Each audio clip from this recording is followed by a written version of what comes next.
Because I mentioned earlier that today we are going to talk about the prime areas of growth and development and learning. I will just refer to the material I anchor my session in. The material you will find also posted on Google Classroom, but also you will see the link here. So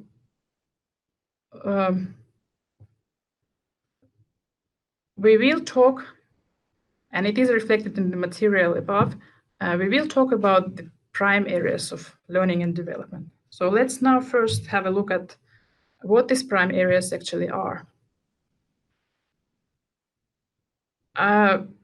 We will talk about three prime areas. So one is the physical development, which has its two main aspects, moving and handling, and health and self-care. Another prime area is personal, social, and emotional development, with the more detailed split into three aspects: making relationships, self-awareness and self-confidence, and managing feelings and behavior. And the third prime area is communication and language, under which we will talk about listening and attention, and understanding and speaking. So keep in mind the prime areas, and we will now consider why do we talk about these prime areas. We should understand that, of course, in the first place, we have to satisfy and meet the basic needs of the child, and we have to advance his core skill areas. So this is why we talk only about these three prime areas.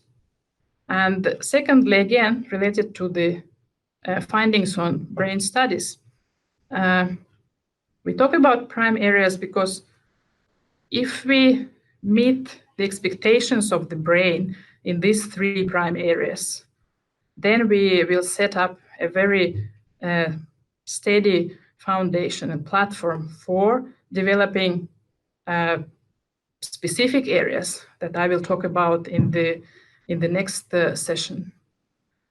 So this is why we talk only about these three prime areas. Let's look at the how of prime areas. So they are fundamental and they work together. We should understand that all the processes which happen in children, they happen simultaneously, they happen at the same time. We cannot talk about physical development as separate from social development, or we cannot talk about development in language skills as separate from self-confidence development. So we should understand that all these three prime areas go hand in hand, and they work together and they move together through the life, and they support each other. And of course, again, prime areas develop in the interaction with environment through the experiences that the child will get. Motivation, attitudes, values is something that is also formed as a core through developing these three prime areas.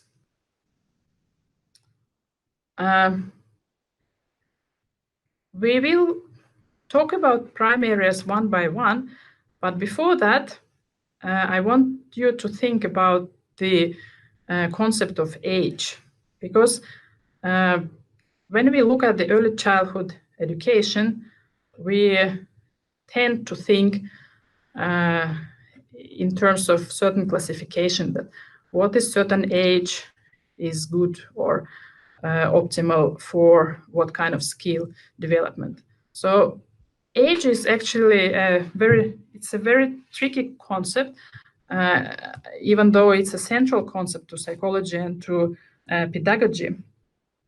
And actually, it also is the key to the challenges that practice sets for us. So age can be considered from many different perspectives. physiological age, psychological age, social age, or cultural, ethic, national perspective on age, educational age, or age as a medical phenomena. Let's assume if the child has certain physical inborn disability, we have to talk about his age in medical terms. So keep in mind all these perspectives that age can be actually treated differently. We will look at the age as a pedagogical phenomenon. What it means in practice. It means that we will use a complex approach to designing our early childhood education activities, contexts, goals, tasks, forms, methods, because we will take into account all the aspects of the child's development. Again, we have to be aware of what actually we are looking for when we define the age of a child. And we have to also be aware of what actually we see when we define the age.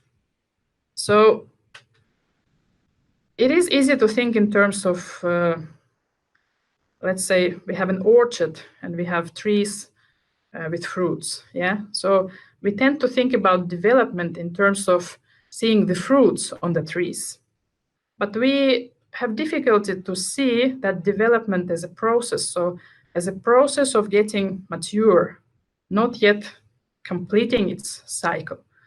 So people in early childhood education, whether parents or whether educators, should also think that we are not only looking for the fruits, for the output side.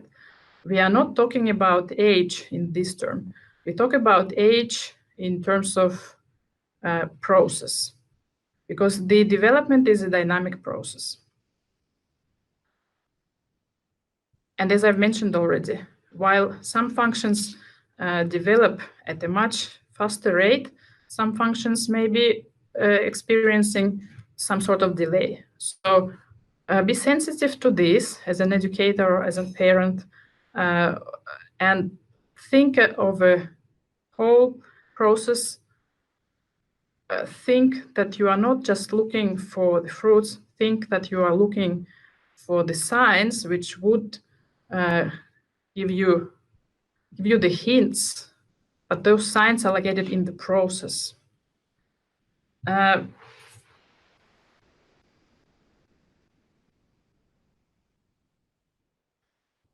Nevertheless, we tend to design classifications, and we tend to talk about early childhood in terms of certain age groups. But I think in this graph, in this slide, you can see that what I've just talked about, that there is and there cannot be any fixed or strict age boundary. It is just a suggestive split by age, but we have to understand that stages of the development and ages of the development, they overlap. So this is just like a sort of a guiding framework for people who work in early childhood education. So we could talk about infants, we could talk about toddlers, and we could talk about preschoolers. And then within these three age groups or three categories, we could still talk about like shorter periods. And I could characterize them in terms of a dominant activity. So to describe each period, we can look at the dominant activity the child is engaged in. So of course, from birth to, let's say, about 15 months, it's very much about emotional communication and about building the connection with the environment through developing a positive relationship with the environment. An overlapping period is starting at about age of 8 months.